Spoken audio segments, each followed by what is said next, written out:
ಈಗಷ್ಟೇ ಬರುತ್ತಿರುವ ಮಗದೊಂದು ಮಾಹಿತಿಯ ಪ್ರಕಾರ ಮಾಯಾವತಿ ಅವರು ದೇಶದ ಚುನಾವಣಾ ಕೇಂದ್ರ ಚುನಾವಣಾ ಆಯೋಗಕ್ಕೆ ಒಂದು ಪತ್ರವನ್ನು ಬರೆದಿದ್ದಾರೆ. ಉತ್ತರ ಪ್ರದೇಶದಲ್ಲಿ ಮರು ಚುನಾವಣೆ ನಡೆಸಬೇಕು, ಚುನಾವಣೆಯಲ್ಲೆಲ್ಲ ಅಕ್ರಮ ಆಗೋಗಿದೆ, ಎಲೆಕ್ಟ್ರಾನಿಕ್ ವೋಟಿಂಗ್ ಮೆಷಿನ್ ಅಂದರೆ ಮತದಾನ ಯಂತ್ರವೇ ಮೋಸ, ದಗ ಅದು. ಹಾಗಾಗಿ ಮರು ಚುನಾವಣೆ ನಡೆಸಿ ಹಳೇ ಪುರಾಣ ಪದ್ಧತಿ ಪ್ರಕಾರ ಬ್ಯಾಲೆಟ್ ಪೇಪರ್ನಲ್ಲಿ ಮಾಡಬೇಕು ನೀವು ಅಂತ ಎಲ್ಲ ಹೇಳ್ತಿದ್ದಾರೆ. ಬಟ್ ಅದು ಕಾಗದವಾಗೇ ಉಳಿಯುತ್ತೆ, ಅಲ್ಲಿಂದ ಮುಂದಕ್ಕೆ ಹೋಗಲ್ಲ.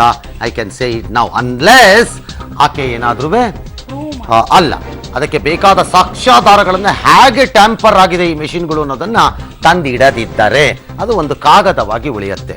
ಇವತ್ತಿಗೆ ಏನನ್ಸತ್ತೆ ಈಕೆ ಅವ್ರ ಮೇಡಮ್ ಹೇಳಿಕೆ ಅಂತಂದ್ರೆ, ಸೋತಿರುವ ಆ ಸಂಕಟ ಮತ್ತು ಆಕ್ರೋಶದಲ್ಲಿ ಇಂತಹ ಬಂದಿದೆ ಅಂತ ಹೇಳ್ತಾರೆ. ಆಲ್ ರೈಟ್, ಪ್ರಾದೇಶಿಕ ನಾಯಕರನ್ನ ಬೆಳೆಸಬೇಕು, ಬರೀ ರಾಹುಲ್ ಗಾಂಧಿನ ನಂಬಿಕೊಂಡು ಕೂತ್ರ ಆಗಲ್ಲ ಅನ್ನುವಂತಹ ಸಣ್ಣ ವಾದ ಕಾಂಗ್ರೆಸ್ನಲ್ಲಿದೆ. ಅಮರೀಂದರ್ ಸಿಂಗ್ರಂತಹ ಪ್ರಾದೇಶಿಕ ನಾಯಕರನ್ನ ನಾವು ಬೆಳೆಸಬೇಕು ಅಂತ. Maybe it's a good news to Siddaramaiah ಅಂತ ಕಾಣುತ್ತೆ, ಗೊತ್ತಿಲ್ಲ. ಯಾಕಂದರೆ ಪ್ರಾದೇಶಿಕ ನಾಯಕರಾಗಿ ಆಗಬೇಕು. ಕಾಂಗ್ರೆಸ್ ಮುಖಂಡ ಅಭಿಷೇಕ್ ಮನು ಸಿಂಘ್ವಿ ಈ ಮಾತುಗಳನ್ನು ಆಡ್ತಾ ಇದ್ದಾರೆ. ಬರೀ ರಾಹುಲ್ ಗಾಂಧಿನ ನಂಬಿಕೊಂಡು ಕೂತ್ರ ಆಗಲ್ಲ, ನೀವು ಪ್ರಾದೇಶಿಕ ನಾಯಕರನ್ನ ಬೆಳೆಸಬೇಕು ಅನ್ನೋದು ಕಾಂಗ್ರೆಸ್ಸಿನ ಒಬ್ಬ ನಾಯಕನ ಪ್ರಥಮ ಪ್ರತಿಕ್ರಿಯೆ.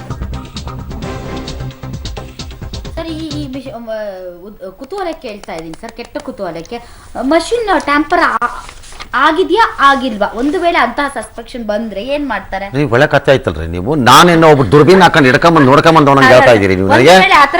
ನಾನೆಲ್ಲಿ ಗೊತ್ತು, ಬಹಳ ಹಿಂದೆ ಕೆಲವನ್ನ ತೋರಿಸ್ತಾ ಇದ್ರು, ಹಿಂಗೆ ಆಗ್ತಾ ಇದೆ, ಅದಕ್ಕೆಲ್ಲ ಆನ್ಸರ್ಸ್ ಆಮೇಲೆ ಕೊಟ್ಟರು ಎಲೆಕ್ಷನ್ ಕಮಿಷನ್ ಅವರುಗಳು. ಅದಕ್ಕೆಲ್ಲ ಸಾಫ್ಟ್ವೇರ್ ಆಲ್ಟ್ರೇಷನ್ಸ್ ಅಂತಾನೋ, ಅಥವಾ ಎಲ್ಲೋ ಕೂತ್ಕೊಂಡು ಅದನ್ನ ರಿಮೋಟ್ ಕಂಟ್ರೋಲ್ ಆಗ್ಬೋದು ಅಂತಾನೋ, ಅಥವಾ ಬಟನ್ ಹಿಂಗೆ ಒಂದು ಒತ್ತಿದ್ರೆ ಯಾವ ಬಟನ್ ಒತ್ತಿದ್ರು ಅದು ಒಂದೇ ಪಕ್ಷಕ್ಕೆ ಬೀಳುತ್ತೆ ಅನ್ನೋ ತರಾನೋ, ಈ ಥರದ್ದು ಕೆಲವನ್ನೆಲ್ಲ ಯಾರ್ಯಾರು ತೋರಿಸಿದ್ರು. ಅದಕ್ಕೆಲ್ಲ ಎಲೆಕ್ಷನ್ ಕಮಿಷನ್ಗಳು ಉತ್ತರಗಳನ್ನೆಲ್ಲ ಕೊಟ್ಟರು ಮಾಡಿದ್ರು. ಅದಾದಮೇಲೆ ವಿಪರೀತವಾದ ಚುನಾವಣೆಗಳು ನಡೆದೋಗಿದೆ. ಎಲ್ಲರೂ ಆ ಚುನಾವಣೆಗಳಲ್ಲಿ ಎಲೆಕ್ಟ್ರಾನಿಕ್ ವೋಟಿಂಗ್ ಮೆಥಡ್ಗಳನ್ನು ಒಪ್ಪಿಯಾಗಿದೆ. ಯಾರದ್ದು ಈ ರೀತಿಯಾದಂಥ ದೊಡ್ಡ ಗಂಭೀರವಾದ ಆರೋಪ ಇಲ್ಲ, ಆರೋಪ ಆಗಲಿ ಆಕ್ಷೇಪ ಆಗಲಿ ಯಾವುದು ಇದ್ದಂಗೆ ಕಾಣಿಸ್ತಾ ಇಲ್ಲ.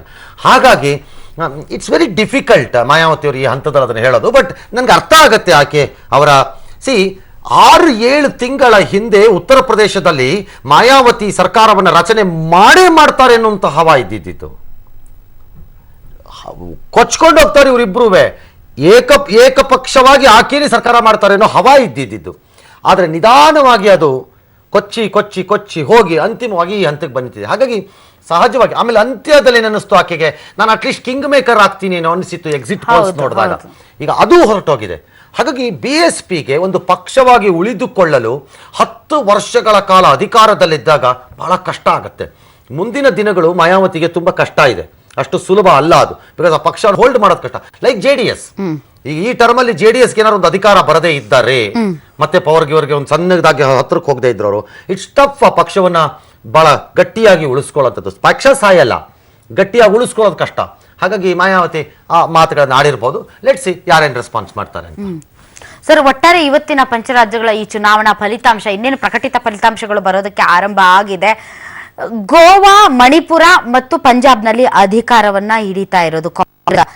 ಇದು ಕಾಂಗ್ರೆಸ್ ಪಕ್ಷಕ್ಕೆ ಒಂದು ರೀತಿ ಚೇತರಿಕೆಯ ಅಂಶನ, ಇಡೀ ರಾಷ್ಟ್ರದಲ್ಲಿ ಎಲ್ಲೋ ಒಂದು ಕಡೆ ಶಾಶ್ವತವಾಗಿ ಅಳಿಸಿ ಹೋಗ್ತಾ ಇದೆ ಪಕ್ಷ. ಬರೀ ಮೂಡ್ ವೈಸ್ ತಗೊಳ್ಳೋದಾದ್ರೆ ನೀವು ಗೋವೆ ತಗೋಬೇಕಷ್ಟೇ. ಗೋವೆ ದೊಡ್ಡ ಇಂಪ್ಯಾಕ್ಟ್ಫುಲ್ ರಾಜ್ಯ ಅಲ್ಲ. ಎರಡನೇದು, ಗೋವಾನಲ್ಲಿ ಈಗ ಕಾಂಗ್ರೆಸ್ ಹಿಡಿದಿದ್ದಾರೆ ಅಂತ ನಾನು ಹೇಳಲಿಕ್ಕೆ ತಯಾರಿ ಇಲ್ಲ ಇನ್ನೂವೇ. ಬಿಕಾಸ್ ಅಲ್ಲಿ ಅದರ್ಸ್ ಇದೆ, ಅಲ್ಲಿ ಅದರ್ಸ್ ಇರೋದ್ರಿಂದ ಅಲ್ಲಿ ಯಾರ್ಯಾವ ಅದರ್ಸ್ ಯಾರ್ಯಾರ ಜೊತೆ ಇನ್ನು ಅದರ್ಸ್ ಜೊತೆ ಸೇರ್ಕೊಂಡ್ಬಿಡ್ತಾರೋ ನಮ್ಗೆ ಅರಿವಿಲ್ಲ. ಮಣಿಪುರದೊಂದರಲ್ಲಿ 4 ಸೀಟ್ ನಮಗೆ ಕಾಣಿಸ್ತಾ ಇದೆ ಮೇಲ್ನೋಟಕ್ಕೆ, 20-24 ಅಂತ ಬರ್ತಾ ಇದೆ ಅಲ್ಲಿ ಮಣಿಪುರದಲ್ಲಿ, ವಿಚ್ ಈಸ್ ಅರೌಂಡ್ 44 ಸೀಟ್ಸ್ ಆಯ್ತು ನಿಮ್ಗಲ್ಲಿ. ಅಂದ್ರೆ ಮಣಿಪುರ್ನ ಟೋಟಲ್ ನಂಬರ್ ನೋಡಿದ್ರೆ ಕಂಟಿನ್ಯೂಸ್ ಅಧಿಕಾರದಲ್ಲಿ ಇರೋದ್ರ ಮಣಿಪುರದ ಟೋಟಲ್ ನಂಬರ್ಸ್ ತಗೊಳ್ಳಿ ನೀವು. ಟೋಟಲ್ ನಂಬರ್ಸ್ ತಗೊಳ್ಳೋದಾದ್ರೆ 12 ಇದೆ, ಅಲ್ಲಿ 8 ಹೋದ್ರೆ ನಿಮ್ಗೆ ಅಲ್ಲಿ ಗೋವಾನಲ್ಲಿ ಏನ್ ಬೇಕಾದ್ರೂ ಆಗ್ಬಿಡ್ಬೋದು, ಹೇಳಕ್ ಬರಲ್ಲ ನಾನು. ಮಣಿಪುರದ ನೋಡಿ ಈಗ 20-24 44 44 48 51 ಅಂದ್ರೆ ಅಲ್ಲಿ ರಫ್ಲಿ 51 ಸೀಟ್ ಇದೆ ಈಗ ಅಲ್ಲಿ. ಹಾಗಾಗಿ ಈ 4 ಯಾರದ್ದು, ಆ 3 ಅದರ್ಸ್ ಯಾರದ್ದು, 7 ಸೀಟ್ ಅದು ಯಾರದ್ದದು ವಿ ಡೋಂಟ್ ನೋ. ಹಾಗಾಗಿ ಆ ಗೊಂದಲ ಇರೋವಾಗ ಅಧಿಕಾರವನ್ನು ಯಾರು ಹಿಡಿತಾರೆ ಅಂತ ಹೇಳೋದು ಸ್ಪಷ್ಟ ಅಲ್ಲ. ನಾವು ಕರ್ನಾಟಕ ಆಗಿದ್ರೆ ಹೇಳ್ಬಿಡ್ತಿದ್ವಿ, ಈ ಇಂಡಿಪೆಂಡೆಂಟ್ ಹಿಂಗಾಗತ್ತೆ, ಇದು ಹಿಂಗಾಗ್ಬೋದು, ಇದು ಹಿಂಗಾಗ್ಬೋದು ಅಂತ ನಮಗೆ ಅರಿವಾಗ್ತಿಲ್ಲ, ಅದು ವಿ ಡೋಂಟ್ ನೋ. ಬಟ್ ಕಾಂಗ್ರೆಸ್ಸಿನ ರಿವೈವಲ್ ಸ್ಟಾರ್ಟ್ ಆಗ್ತಾ ಇದೆಯಾ ಅನ್ನುವಂತಹ ಬಹಳ ಅದ್ಭುತವಾದ ಗುಣಲಕ್ಷಣಗಳು ಕಾಣಿಸ್ಬೇಕಾಗಿ ಬರುವಂಥದ್ದು ಸ್ಟೇಟ್ ಲೈಕ್ ಪಂಜಾಬ್ ಅಷ್ಟೇನೆ. ಪಂಜಾಬ್ ಮಟ್ಟಕ್ಕೆ ನಿಜ. ಬಟ್ ಆ ರಿವೈವಲ್ ಯಾರಿಂದ ಆಗ್ತಾ ಇದೆ ಅಂದ್ರೆ ಅದನ್ನ ರಾಹುಲ್ ಗಾಂಧಿ ಕ್ರೆಡಿಟ್ ಕೊಡ್ತೀವಿ ಅನ್ನೋದಾದ್ರೆ ಕಷ್ಟ ಆಗ್ಬೋದು. Because that revival has happened ಯಾರಿಂದ ಅಂತಾರೆ ಅಮರೀಂದರ್ ಸಿಂಗ್ ಅಥವಾ ಬಟ್ ಅವ್ರಿಗೆ ಇನ್ನೊಂದು ಚಾಯ್ಸ್ ಇತ್ತು sir, that is Aam Aadmi Party. ಅದಿನ್ನು ಟೆಸ್ಟೆಡ್ ಆಗಿರಲಿಲ್ಲ. ಆಮ್ ಆದ್ಮಿ ಪಾರ್ಟಿಗೆ ನಾನು ಹೇಳದ್ನಲ್ಲ, ಆಸೆ ಇರುವುದು ಬೇರೆ, ನಂಬಿಕೆ ಬರುವುದು ಬೇರೆ. ಆಸೆ ಇದೆ ಜನಕ್ಕೆ, ಬಟ್ ನಂಬಿಕೆ ಇಲ್ಲ ಅಲ್ಲಿ. ಮತ್ತೆ ಅವ್ರಿಗೆ ಪೆನಿಟ್ರೇಟ್ ಮಾಡಿ ಲಾಸ್ಟ್ ಬೂತ್ವರೆಗೂ ಹೋಗಿ ಕೆಲಸ ಮಾಡೋಕ್ಕೆ ಬೇಕಾದಂಥ ದೊಡ್ಡ ಆ ವ್ಯವಸ್ಥೆ ಏನಿದೆ ಅವ್ರಿಗೆ, ಚುನಾವಣಾ ವ್ಯವಸ್ಥೆ ಅದು ಇರಲಿಲ್ಲ ಆಪ್ ಜೊತೆ ಅಂತ ಕಾಣಿಸ್ತಾ ಇದೆ ಮೇಲ್ನೋಟಕ್ಕೆ, ಯಾವ ಅನುಮಾನನೂ ಇಲ್ಲ. ಸ್ವಲ್ಪ ಓವರ್ ಎಸ್ಟಿಮೇಷನ್ನು ಆಗಿರ್ಬೋದು ಆಪ್ನವ್ರದ್ದು.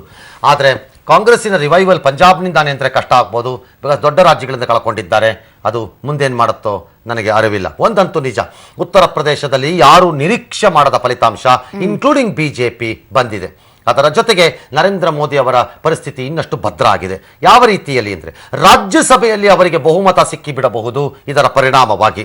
ಆಗ ಕಾಂಗ್ರೆಸ್ನವರು ಕಡ್ಡಿ ಹಾಕಿ ಎಲ್ಲದಕ್ಕೂ ತೊಂದರೆ ಕೊಡ್ತಾ ಇದ್ದಾರೆ ಅನ್ನೋದು ಕೂಡ ನಿರ್ನಾಮ ಆಗೋಗುತ್ತೆ. ಇನ್ನು ರಾಷ್ಟ್ರಪತಿಗಳ ಚುನಾವಣೆಯ ಹಾದಿಯು ಸುಗಮವಾದಂತೆ ಕಾಣಿಸ್ತಾ ಇದೆ. ಅವ್ರನ್ನ ಇನ್ಯಾರೂ ತಡೆಯೋಕ್ಕಾಗಲ್ಲ ಆ ವಿಚಾರದಲ್ಲಿ. ಅಲ್ಲಿಗೆ ಗುಜರಾತ್ ಮತ್ತು ಕರ್ನಾಟಕದಲ್ಲಿ ಮುಂದೆ ಬರುವಂತಹ ಚುನಾವಣೆಗಳು 2 ಮೇಜರ್ ಅವು. ಅವುಗಳಲ್ಲಿ ಹೋರಾಟ ನಡೆಸೋಕ್ಕೆ ಹೊಸ ಸ್ಪಿರಿಟ್, ಹೊಸ ಸ್ಫೂರ್ತಿ, ಹೊಸ ಉತ್ಸಾಹದಲ್ಲಿ ಅವರು ಮತ್ತೆ ಮುನ್ನುಗ್ಗಿ ಸಮುದ್ರದ ಅಲೆಯಂತೆ ಎದ್ದು ಬರಬಹುದು ಅಂತ ಕಾಣುತ್ತೆ. ನನಗೆ ಅರಿವಿಲ್ಲ. ಇದು ಉತ್ತರ ಪ್ರದೇಶದ ಕಥೆ. ಆದರೆ ಉತ್ತರಾಖಂಡದಲ್ಲಿ ಭಾರತೀಯ ಜನತಾ ಪಕ್ಷದ ಗೆಲುವು ನಿರೀಕ್ಷಿತವಾಗಿತ್ತು, ಆದರೆ ಈ ಪರಿಪ್ರಮಾಣದಲ್ಲಿ ಅಲ್ಲ, 56-10 ಪರಿಪ್ರಮಾಣದಲ್ಲಿ ಅಲ್ಲ. ಹಾಗಾಗಿ ಅದು ಕೂಡ ಅವರಿಗೆ ಅದ್ಭುತವಾದ ಸ್ಟ್ರೆಂತ್ ಅನ್ನು ತಂದುಕೊಟ್ಟಿದೆ. ಗೋವೆ ಸ್ವಲ್ಪ ಡಿಸಪಾಯಿಂಟ್ಮೆಂಟ್ ಇದ್ದಂಗಿದೆ BJPಗೆ, ಬಿಕಾಸ್ ಅವ್ರಿಗೆ ಬಹಳ ವಿಶ್ವಾಸ ಇತ್ತು ಮನೋಹರ್ ಪರಿಕ್ಕರ್ನ ವಾಪಸ್ ಕರ್ಕೊಂಡ್ಬರ್ತೀವಿ ಅಂದ ತಕ್ಷಣ ಅಲ್ಲಿ ಓಟ್ ಹಾಕ್ಬಿಡ್ತಾರೆ ಅಂತ. ಹಾಗಾಗ್ತಾ ಇಲ್ಲ.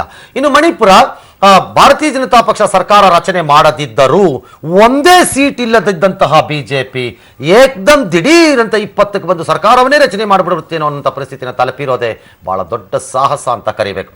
ಇನ್ನು ಪಂಜಾಬ್ ಮುಂದಿನ ದಿನಮಾನಗಳಲ್ಲಿ 2 ಹೊಂದಾಣಿಕೆಯ ಪಕ್ಷಗಳ ನಡುವೆ ಯಾವ ಹೋರಾಟ ನಡೆಯುತ್ತೆ ಅಂತ ನೋಡಬೇಕು.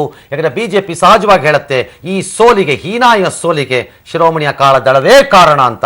ಹಾಗಾಗಿ BJP ಅಲ್ಲೂ ರಿಸ್ಕ್ ತಗೊಂಡು ತಾನಾಗಿ ಬೆಳೆಯೋಣ, 10 ವರ್ಷ ಆದರೂ ಪರವಾಗಿಲ್ಲ ಅಂತ ಏನಾದ್ರು ಪ್ರತ್ಯೇಕವಾಗಿ ಹೊರಡ್ತಾರೋ ಅಥವಾ ಗೆಳೆಯರನ್ನು ಬಿಟ್ಟು ಕೊಡಲಾರೆ ಅಂತ ಹೇಳಿ ಜೊತೆಯಲ್ಲೇ ಹೆಜ್ಜೆ ಹಾಕ್ತಾರೋ ಗೊತ್ತಿಲ್ಲ. ಈ 5 ರಾಜ್ಯಗಳ ಫಲಿತಾಂಶ 5 ಸಂದೇಶಗಳನ್ನು ರವಾನೆ ಮಾಡಿದೆ. ಆಲ್ರೈಟ್, ಈ ತಕ್ಷಣಕ್ಕೆ ಇವತ್ತಿನ ಈ ಎಲ್ಲ ಸುದ್ದಿಗಳನ್ನು ನಿಲ್ಲಿಸ್ತಾ ಇದ್ದೀವಿ. ಈಗ ಇದಾದ ಮೇಲೆ ನಮ್ಮಲ್ಲಿ ನಿತ್ಯ ಸಂಜೀವಿನಿ ಪ್ರಸಾರ ಆಗುತ್ತೆ. ಅದಾದಮೇಲೆ ಮತ್ತೆ ಚುನಾವಣಾ ಪ್ರಚಾರಗಳು ಬರುತ್ತವೆ. ಆದರೆ ಸಂಜೆ 6 ಗಂಟೆಗೆ ಒಂದು ವಿಶೇಷ ಕಾರ್ಯಕ್ರಮವನ್ನು ನನ್ನ ಸಹೋದ್ಯೋಗಿಗಳು ಇಟ್ಕೊಂಡಿದ್ದಾರೆ. 7ರಿಂದ ನನ್ನ 2 ಸಹೋದ್ಯೋಗಿಗಳು ಇಡೀ ದಿನದ ಘಟನಾವಳಿಗಳನ್ನು ನಿಮ್ಮ ಮುಂದೆ ವಿವರಿಸ್ತಾರೆ. 8ಕ್ಕೆ ನಾವು ಮೆಗಾ ಬಿಗ್ ಬುಲೆಟಿನ್ ಜೊತೆ ವಾಪಸ್ ಬರ್ತೀವಿ, ಅತಿಥಿಗಳ ಜೊತೆ ಎಲ್ಲ ಮಾಹಿತಿಗಳನ್ನು ಮತ್ತು ರಾಜ್ಯದಕ್ಕೆ ಸಂಬಂಧಿಸಿದಂಥ ಅನಾಲಿಸಿಸ್ ವಿವರಣೆಗಳನ್ನು ನಿಮಗೆ ತಲುಪಿಸಲಿಕ್ಕೆ. ಈಗ ನಾವು ಹೋಗ್ಬಿಟ್ಟು ಬರ್ತಾ ಇದ್ದೀನಿ. ನಮಸ್ಕಾರ, ನಮ್ಮ ಜೊತೆನೇ ಇರಿ. ಮುಂದಿನ ಕಾರ್ಯಕ್ರಮ ಸ್ಟಾರ್ಟ್.